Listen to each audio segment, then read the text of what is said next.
আজকের ভিডিওতে আমরা কথা বলবো ইম্প্যাক্ট নিয়ে। অ্যাপ ইম্প্যাক্ট নামে যেটাকে আপনারা জানেন, ইনভার্টো অ্যাফিলিয়েট। যারা ইনভার্টো অ্যাফিলিয়েট করছেন তারা নিশ্চয়ই অ্যাপ ইম্প্যাক্টকে ভালো করেই চিনেন বা জানেন বা শুনেছেন। এটা সম্পর্কে আজকে আমি দেখাবো। তো নতুন অবস্থাতে যারা অ্যাফিলিয়েট মার্কেটিং শুরু করেন এই ইনভার্টোতে যাওয়ার পরে বা ধরেন অ্যাপ ইম্প্যাক্ট আসার পরে অনেকেই যেটা একটা বড় ধরনের ভুল করেন, অ্যাকাউন্ট খোলার সময় তারা এইখানে ইউএসডি না সিলেক্ট করে বিডিটি সিলেক্ট করেন। বিডিটি বলতে বাংলাদেশি টাকা, যেটা আমি নিজে ভুল করেছি। আপনাদের আমি দেখাই, আমার যে অ্যাকাউন্টে যদি আপনারা দেখেন তাহলে দেখবেন আমার কিন্তু বাংলাদেশি টাকা এখানে অ্যাভেলেবেল শো করছে। তো এটা হচ্ছে বড় একটা ভুল করেছিলাম আমি, যে আসলে আমি এখানে ইউএসডি না সিলেক্ট করে আমি সেখানে সিলেক্ট করেছিলাম বিডিটি। অ্যান্ড যারা নতুন অ্যাকাউন্ট খুলতে যাচ্ছেন তারা অবশ্যই এখানে ইউনাইটেড স্টেট ব্যাংক সিলেক্ট করবেন আর এখানে কারেন্সি দিবেন ইউএসডি। কেন আপনারা ইউএসডি সিলেক্ট করবেন, ভিডিওটা কন্টিনিউ করেন, দেখতে থাকলে বুঝতে পারবেন যে আসলে কী প্রবলেমটা আমার সাথে হয়েছে। আমি প্রায় টোটাল 4,000 টাকার মতো এখানে ইনকাম করেছি। 4,000 টাকার মধ্যে মনে করেন যে 2,000 টাকায় আমার দুইবার ট্রানজ্যাকশন করলে 2,000 টাকায় শেষ, আর বাকি যেটা থাকে সেটা আমি পাবো। তাও পাবো কি না পাবো তার কোনো গ্যারান্টি নাই, কারণ ইম্প্যাক্ট তো ডিরেক্টলি আপনার বাংলাদেশে টাকা পে করবে না, তারা অন্য কারো হাতে দিবে টাকাটা, ওরা আর কি সেন্ড করবে। তো ওরা আসলে সেন্ড করলো কি না করলো অনেকগুলো ব্যাপার স্যাপার আছে, তো এত মাথা করে এখানে লাভ নাই। তো আমি জাস্ট আপনাদেরকে একটু জাস্ট কম্পেয়ার করে দেখাবো যে ইউএসডি আর বিডিটি কোনটাতে বেশি প্রফিট হবে আপনাদের জন্য, আর শুরুর দিকে আপনার কি করা উচিত। তো যারা অলরেডি খুলে ফেলেছেন, মানে বিডিটিতে অ্যাকাউন্ট খুলে ফেলেছেন, তারা কি করবেন, তারা কিন্তু চাইলে আরেকটা অ্যাকাউন্ট খুলতে পারবেন ইউএসডি সিলেক্ট করে, কোনো রকম সমস্যা হবে না, আপনি দুইটা অ্যাকাউন্ট ইউজ করতে পারবেন। আমি ওদের সাথে অলরেডি এটা নিয়ে কথা বলেছি, তো তারা বলে দিয়েছে যে না সমস্যা নেই, আপনি করতে পারবেন। কারণ আমি যদি বলেছিলাম যে আসলে বিডিটি থেকে কি ইউএসডিতে কোনোভাবে কনভার্ট করা যায়, তো ওরা আমাকে সাফ বলে দিল যে না, এরকম কোনো কিছু করা যাবে না, আপনি চাইলে আরেকটা অ্যাকাউন্ট খুলতে পারবেন।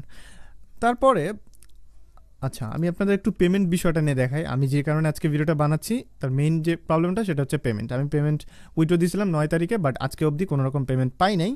আর এখানে সবচেয়ে বড় একটা সমস্যা হচ্ছে একটা ফি, 934 টাকা পার ট্রানজ্যাকশনে আপনাকে ফি দিতে হবে পার উইথড্রোতে। তো যেটা কিনা অনেক এক্সপেন্সিভ আমার কাছে মনে হয়েছে, কারণ নিমচিপ থেকে যারা অ্যাফিলিয়েট করছেন বা ইনভার্টোতে যারা অ্যাফিলিয়েট করছেন $10 ইনকাম করা অনেক টাফ। যদিও অন্যান্য হোস্টিং কোম্পানির ক্ষেত্রে হিসাবটা আলাদা, কিন্তু নিমচিপ থেকে যারা করছেন অনেক অনেক অনেক টাফ। তো আপনারা কেন 934 টাকা তাদেরকে ফ্রি দিবেন? আমার কথা হচ্ছে এটা, কেন আপনারা দেবেন, যেহেতু আপনাদের অপরচুনিটি আছে ইউএসডিতে ফ্রিতে $10 উইথড্র করার, তাহলে আপনি কেন বাংলাদেশের বিডিটি সিলেক্ট করবেন? তো এখানে যদি আসেন তাহলে দেখেন আমি প্রায় আমার অ্যামাউন্ট 1312 টাকার মতো আমার ফি কাটছে, 934 টাকা, আর মনে হয় 400 টাকা থাকে। এই টাকাটা আমার কাছে ওরা পাঠিয়ে দেবে, 400 মনে হয় 400 থাকতেছে না আর কি। তো এই টাকাটা আমার ব্যাংকের অ্যাকাউন্টে আসার কথা, বাট এখন অবধি আমার ব্যাংকের অ্যাকাউন্টে এই টাকাটা আসে নাই। পেমেন্ট ক্লিয়ার বাই ব্যাংক বলতেছে, বাট এখানে পেমেন্ট ডিটেলস আসে নাই। তাই আমি টিকিট অন করে ওদেরকে বলেছি যে আসলে আমি তো এখন পর্যন্ত পেমেন্ট পাই নাই, একটু চেক করে দেখেন কি করা যায়। যদিও ওরা আমাকে বলে যে আসলে আপনি আপনার ব্যাংকের থেকে আমাকে স্টেটমেন্ট দেন, তাইলে খাজনার চাইতে বাজনা বেশি হয়ে যাবে, তো আমার পেমেন্টের দরকার নেই, এরকমই অ্যাকাউন্টটা ক্লোজ হয়ে যাবে বা এরকমই থাক, আমি আর এটা করছি না।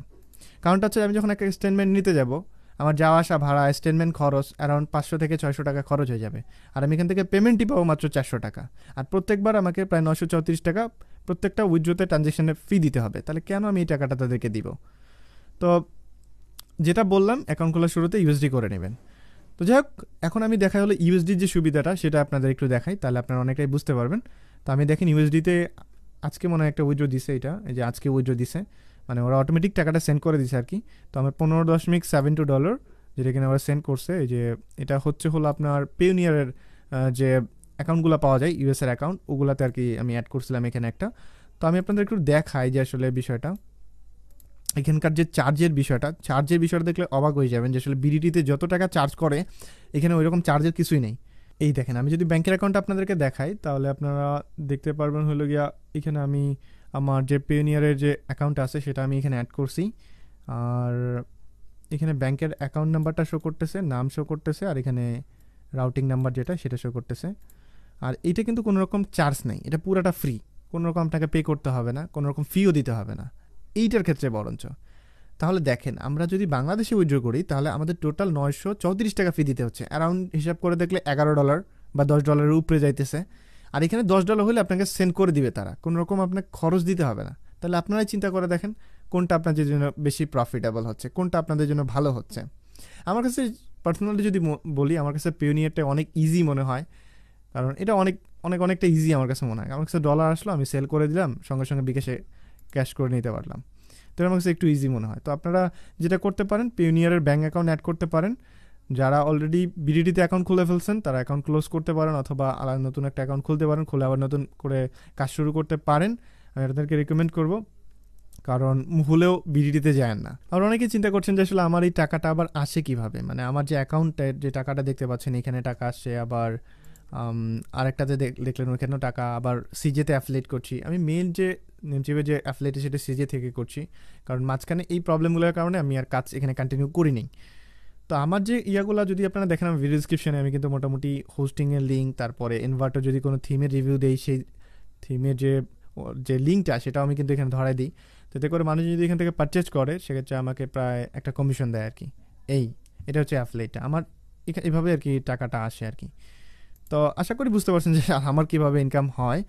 আর যারা নতুন করে শুরু করতে যাচ্ছেন তারা করতে পারেন, সমস্যা নেই। কারণ মোটামুটি দেখতে পাচ্ছেন কত ইজি অ্যাপ ইম্প্যাক্ট, কত ইজিতে আপনাদেরকে পে করছে, বা কত ইজি পেমেন্ট রিসিভ করা, যদি কিনা আপনি রাইট ওয়েতে যান। রং ওয়েতে গেলে অনেক আপনার কাছে ট্রিকি মনে হবে, অনেকটা টাফ মনে হবে যে আসলে এখান থেকে ক্যাশ করাটা অনেক টাফ হবে। কারণ আয় করা সহজ হচ্ছে, বাট টাকাটা হাতে নিয়ে আসা অনেক টাফ হয়ে যাচ্ছে। তো সেক্ষেত্রে ইউএসডিটা বেস্ট হবে, যেটা আপনাদেরকে বুঝাইলাম এতক্ষণ ধরে। তো ভালো থাকেন সে পর্যন্ত। যদি আপনাদের ভিডিওটি ভালো লাগে তো অবশ্যই একটা লাইক করে দিবেন, কমেন্টে জানাবেন আপনাদের মতামত। অবশ্যই আমাদের ফেসবুক পেজ এবং গ্রুপে জয়েন হয়ে যাবেন, ভিডিও ডিসক্রিপশনে লিঙ্ক দেওয়া আছে, একটু চেক দিয়ে আসতে পারেন।